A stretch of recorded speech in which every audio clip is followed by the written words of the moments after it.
Apple stock reached $1 trillion today. If you hadn't heard already, and the financial fake media, the originators of fake news, have been applauding it. Great job. Bravo. Bravo. Great job. If you haven't seen this chart, this is an interesting chart you're looking at, the Apple share count. It's been going around the internet, and it's accurate.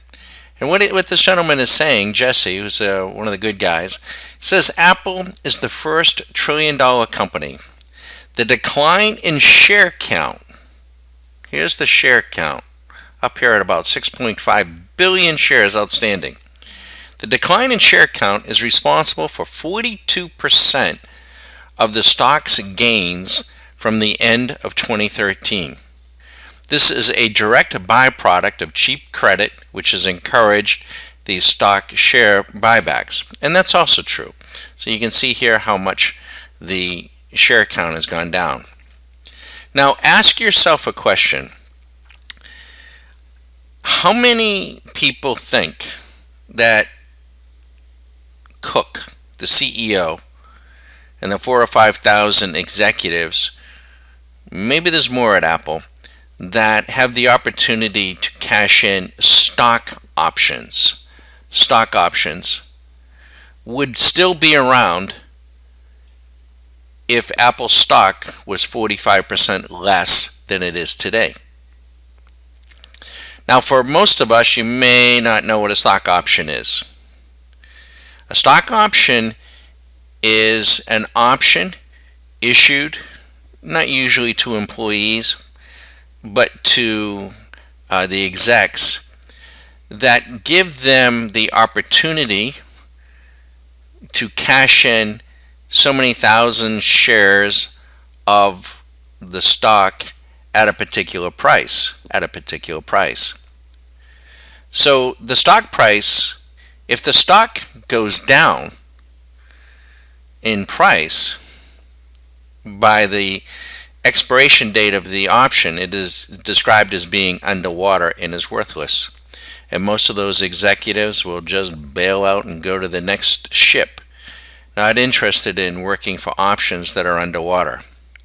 So what a company does, rather than take the billions of dollars that they may have made and buy new buildings, new equipment, invest in new engineers, and expand their company to grow, they actually hide.